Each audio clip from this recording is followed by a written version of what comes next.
ॐ भूर्भुवः स्वः तत्सवितुर्वरेण्यं भर्गो देवस्य धीमहि धियो यो नः प्रचोदयात्। ॐ चैतन्यं शाश्वतं शान्तं व्योमातीतं निरञ्जनं नादबिन्दुसमानीतं तस्मै श्रीगुरुवे नमः। तस्मै श्रीगुरुवे नमः। ॐ सद्गुरुचरणकमलेभ्यो नमः। वन्दे भगवतीं देवीं श्रीरामञ्च जगद्गुरुं पादपद्मे तयोः श्रित्वा प्रणमामि मुहुर्मुहुः। परम पूज्य गुरुदेव परम वंदनीय माता जी के दिव्य संरक्षण में विराजमान ऑनलाइन दैनिक स्वाध्याय के आज के 1579वें एपिसोड में आप सभी आत्मीय बंधुओं का बहुत बहुत स्वागत, बहुत बहुत अभिनंदन है साथियों। आइए भावपूर्वक आज के सत्र का शुभारंभ करें। आप सब लोग अधिक से अधिक आज के लिंक को शेयर कर दीजिए। अपने जितने भी ग्रुप हैं, ब्रॉडकास्ट हैं, सोशल मीडिया के सभी प्लेटफॉर्म पर सभी अपने परिचित परिजनों को आज का लिंक भेज दें। हम लोग नवरात्रि के पावन पर्व पर बहुत महत्वपूर्ण चर्चा कर रहे हैं साथियों। गायत्री मंत्र, गायत्री का अर्थ समझा, गायत्री मंत्र का अर्थ समझा, उसका ज्ञान और विज्ञान समझा, सावित्री और गायत्री क्या है यह हम सब ने जाना। अब आइए आज थोड़ा सा और गहराई में चलेंगे और कुछ अन्य महत्वपूर्ण बिंदुओं पर चर्चा करेंगे जो गायत्री साधना से संबंधित ही है, गायत्री मंत्र से संबंधित ही है। आप सब अधिक से अधिक शेयर करें। एक बार बता दें सबको आवाज अच्छे से आ रही है। प्रारंभ करते हैं। आज का जो पहला बिंदु है साथियों वो है ईश्वर की अनेक शक्तियां। ईश्वर द्वारा रचित संसार स्थूल और सूक्ष्म में बटा हुआ है।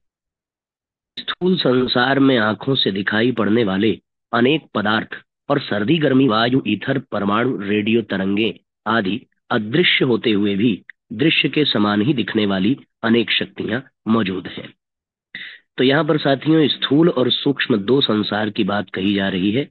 स्थूल संसार वो जो आंखों से दिखाई पड़ता है और सूक्ष्म संसार वो जो दिखाई नहीं पड़ता, जैसे सर्दी गर्मी परमाणु रेडियो तरंगे, ये सब अदृश्य हैं पर दोनों ही अपना कार्य कर रही होती हैं। इसी प्रकार सूक्ष्म संसार में भी ईश्वर की ऐसी अनेक अदृश्य शक्तियां हैं जिन्हें ऋषियों ने अपनी सूक्ष्म दिव्य दृष्टि से देखा है और गुणों के आधार पर उनका नाम रूप निश्चित किया है। इन्हीं का नाम देवता है। कितनी सुंदर व्याख्या है। हम लोग स्थूल संसार की शक्तियों को तो जानते ही हैं, परमाणु की शक्ति, ईथर की शक्ति, पदार्थों की शक्ति, वायु की शक्ति, ये सब अदृश्य होते हुए भी स्थूल है क्योंकि इनका हम सब उपयोग कर रहे हैं, इनको हम देख पा रहे हैं, अनुभव कर पा रहे हैं। सूक्ष्म संसार में भी विशेष प्रकार की शक्तियां हैं। उन्हीं शक्तियों को देवता कहते हैं जिनको ऋषियों ने अपनी साधना की क्षमता से सूक्ष्म दिव्य दृष्टि से देखा है। ईश्वर की धन शक्ति को लक्ष्मी, बुद्धि शक्ति को सरस्वती, युद्ध शक्ति को दुर्गा, उत्पादन शक्ति को ब्रह्मा, पालन शक्ति को विष्णु, संहार शक्ति को शिव, बल शक्ति को हनुमान, सिद्धि शक्ति को गणेश, शासन शक्ति को इंद्र कहते हैं। बहुत सुंदर है। सब स्पष्ट हो जाना चाहिए, सब ईश्वर की ही शक्तियां हैं जिन शक्तियों के अलग अलग नाम हैं। भगवान की इन अनंत शक्तियों में से हमारे लिए कुछ अनुकूल और कुछ प्रतिकूल होती हैं। भूकंप, विस्फोट, युद्ध, महामारी, अतिवृष्टि, अग्निकांड आदि से सृष्टि का कोई और प्रयोजन भले ही पूरा होता हो पर मनुष्य को तो त्रास ही मिलता है। अब है तो ये सब भी शक्तियां ही, पर इससे मनुष्य के लिए कष्टदायक है, तो ये मनुष्य के लिए प्रतिकूल शक्तियां हैं। संसार की अनंत वस्तुओं में से अपने लाभ की वस्तुओं को हमें ढूंढकर उनका उपयोग करना होता है। तब हम उनमें से सुख प्राप्त करने में समर्थ होते हैं। तो कहने का आशय ये है साथियों कि संसार में हर प्रकार की चीजें हैं, कुछ अपने अनुकूल, कुछ अपने प्रतिकूल काम करेंगी। ये आवश्यक नहीं कि जो हमारे प्रतिकूल हो वो सबके प्रतिकूल हो। कुछ लोगों को सर्द का मौसम सूट नहीं करता, तो कुछ लोगों को गर्मी परेशान करती है। अपनी अपनी प्रकृति है। पर जिसे गर्मी परेशान करती है उसकी दृष्टि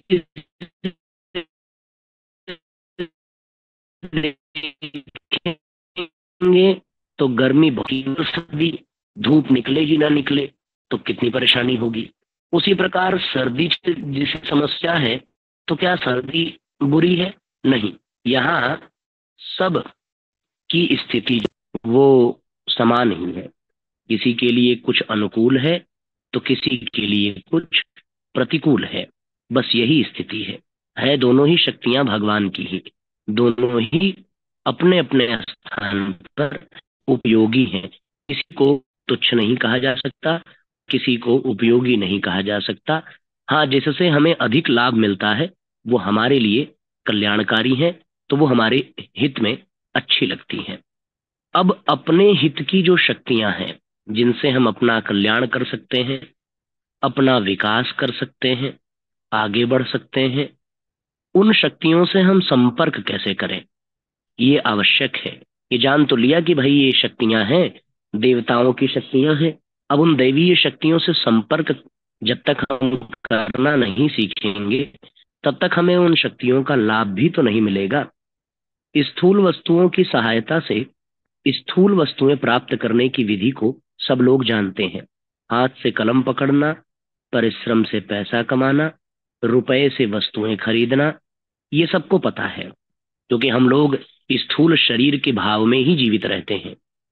वैज्ञानिकों ने बिजली, भाप, गैस, परमाणु से लाभ उठाने के लिए विभिन्न यंत्रों का आविष्कार किया है। भाप का इंजन बना दिया और परमाणु, बिजली आदि का लाभ लेने के लिए अनेकों उपकरण बना दिए। तो इन यंत्रों, इन उपकरणों से बिजली की, भाप की भी शक्ति का लाभ मिल जाता है। दैवी शक्तियां परमाणु से भी सूक्ष्म होने के कारण भौतिक यंत्रों के पकड़ में नहीं आती, तो उसका लाभ कैसे उठाया जाए?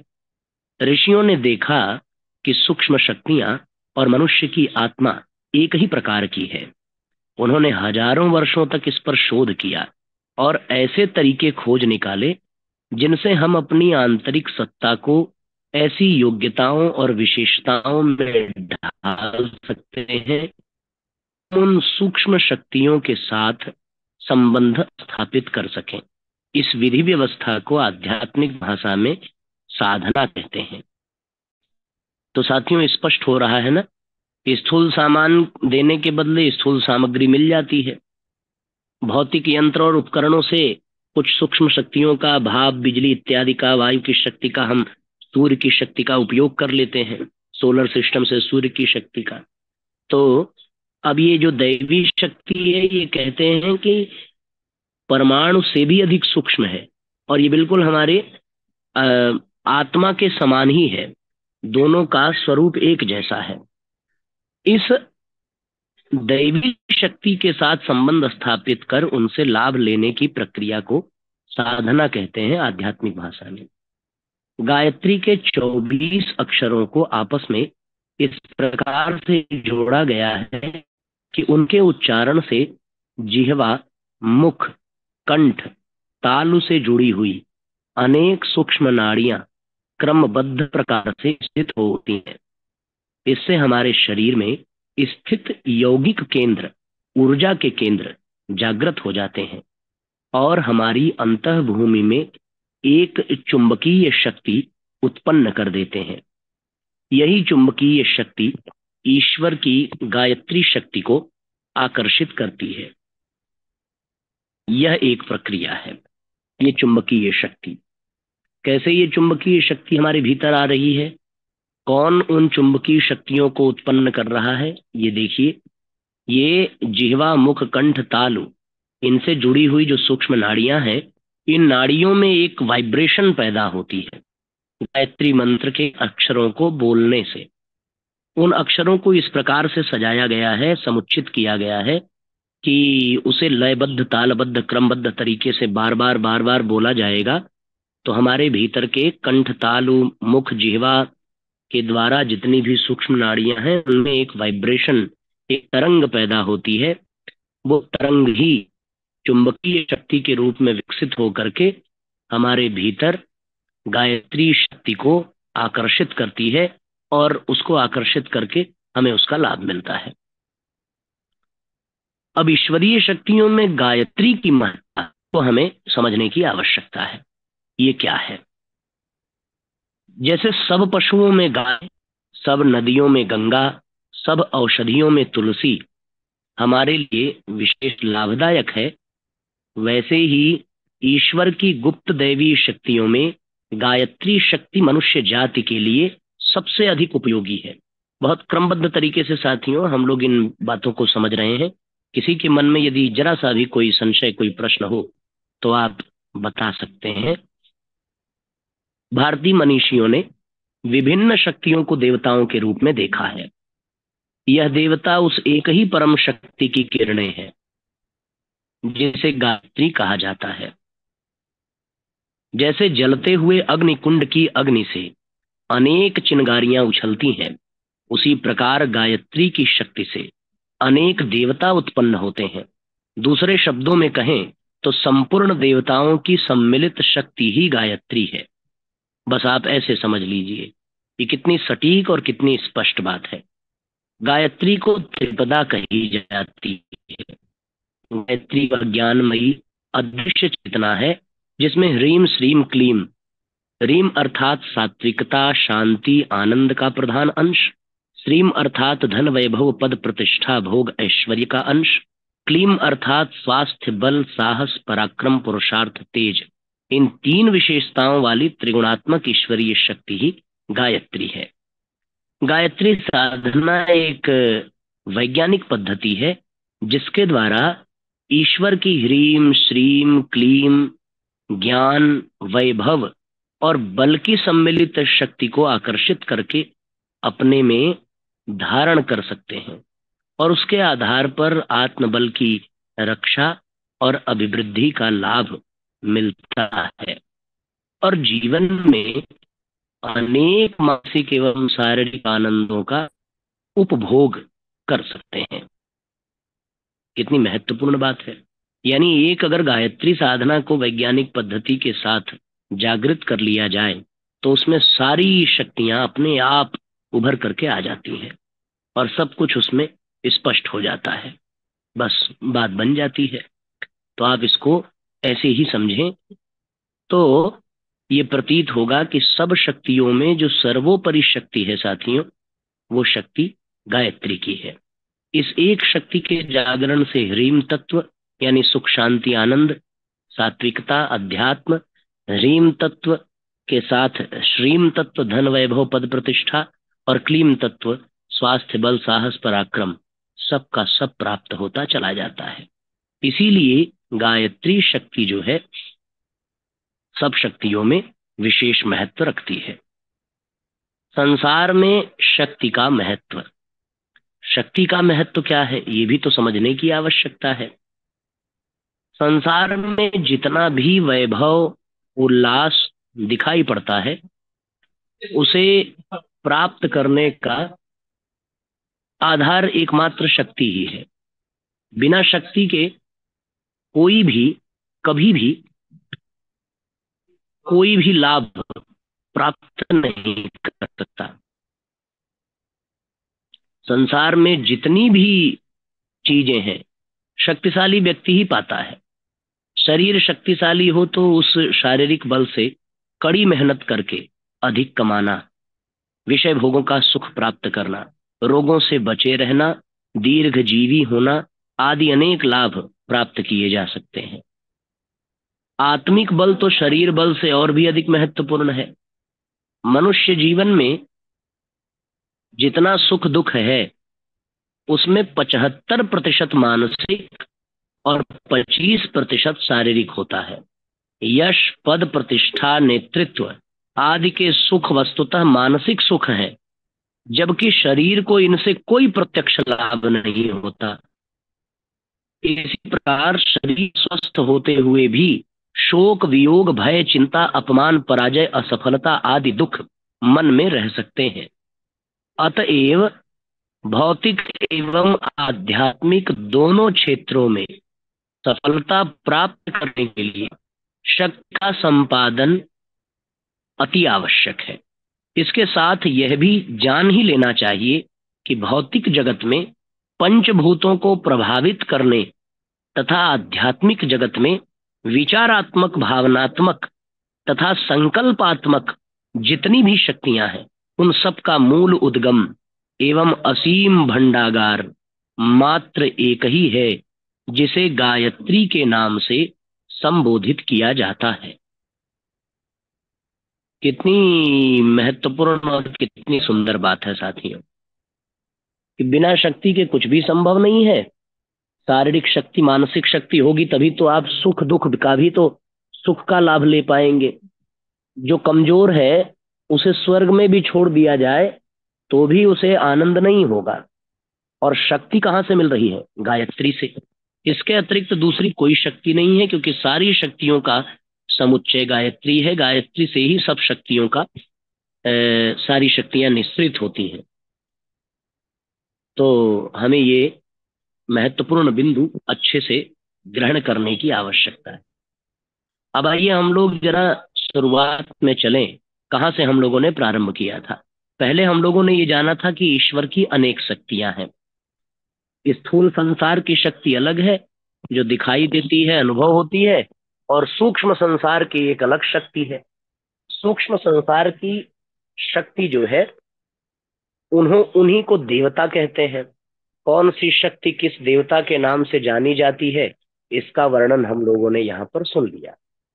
शक्तियां तो बहुत हैं, हमारे लिए कौन सी उपयोगी हैं, हम उन शक्तियों को अपने जीवन में धारण कर कैसे लाभान्वित हो सकते हैं, उसके लिए उन शक्तियों से हमें संपर्क करने की कला सीखनी पड़ेगी। स्थूल जगत में लेन देन के माध्यम से हम संपर्क साध लेते हैं। सूक्ष्म जगत में उसके लिए एक विशेष प्रयास करना पड़ता है। उस प्रयास को ही साधना कहते हैं। दैवी शक्तियां तो परमाणु से भी सूक्ष्म है। उन्हें भौतिक उपकरणों से, यंत्रों से न जाना जा सकता है, न संपर्क साधा जा सकता है। एक साधना की पद्धति ऐसी है जिससे हम अपनी योग्यता, अपनी विशेषताओं को विकसित कर सकते हैं और उन शक्तियों से संपर्क साध सकते हैं। तो कैसे? गायत्री मंत्र का उच्चारण करके।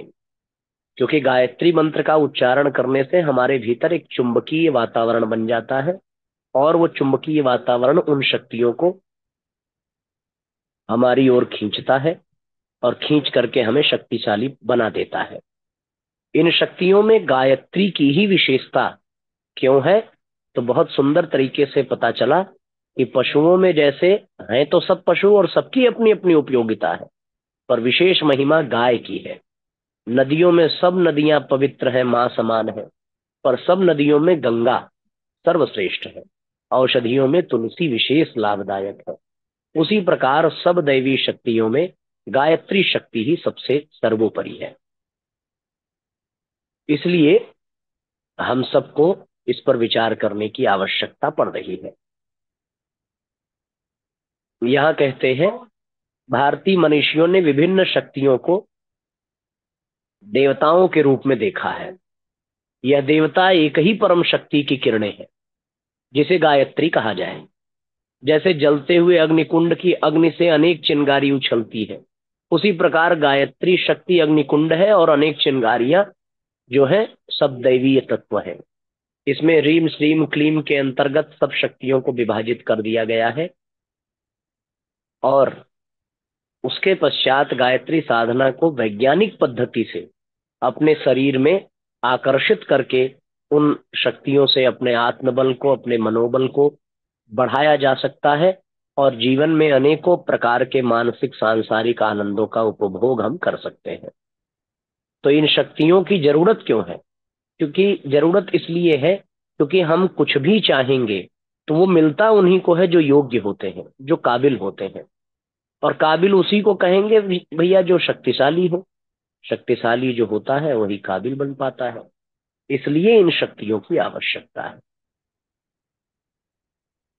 ये बहुत महत्वपूर्ण है।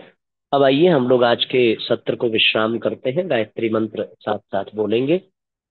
ओम भूर्भुवः स्वः तत्सवितुर्वरेण्यं भर्गो देवस्य धीमहि धियो यो नः प्रचोदयात्। सभी आत्मीय बंधुओं को बहुत बहुत प्रणाम। सबका बहुत बहुत मंगल हो साथियों। ध्यान देंगे, अष्टमी का व्रत जो है वो 11 तारीख को है, क्योंकि उदया तिथि में अष्टमी जो है 11 तारीख को यानी परसों लगेगी। तो हम लोग कल अष्टमी का व्रत नहीं रहेंगे। 3 तारीख से अपनी नवरात्रि का क्रम प्रारंभ हुआ है। 3, 4, 5, 6, 7, 8, 9, 10। तो ये अष्टमी कल नहीं, ये अष्टमी परसों पड़ रही है उदया तिथि के अनुसार 11 को। कल सूर्योदय में अष्टमी नहीं आ रही है, ठीक है ना। तो अष्टमी और नवमी दोनों रहेगी। तो अष्टमी का उपवास भी परसों रहेगा और नवमी की पूर्णाहुति भी 11 तारीख को रहेगी। ऐसी परिस्थिति में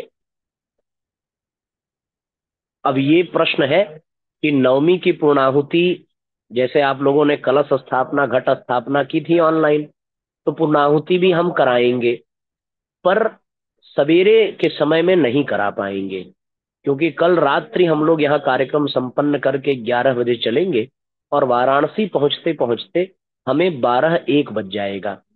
तो हम शाम के 3 बजे से 4 बजे के बीच में सबकी पूर्णाहुति ऑनलाइन करा सकते हैं, क्योंकि हम अपनी परिवार के साथ पूर्णाहुति 3 से 4 बजे ही करेंगे, ठीक है ना। तो ऐसी परिस्थिति में जिनको ऑनलाइन करना हो वो हमारे साथ यदि चाहेंगे तो 3 से 4 के बीच में हम निर्धारित करके समय आपको बता देंगे, पर 3 बजे के बाद ही होगा। तो वो निर्धारित करके हम बता देंगे, तो जिनको ऑनलाइन करना हो वो शाम को करेंगे, अन्यथा जिन्हें स्वयं से करना हो वो सवेरे करने के लिए स्वतंत्र रहेंगे, ठीक है ना। बस इतनी सी बात आपको बतानी थी।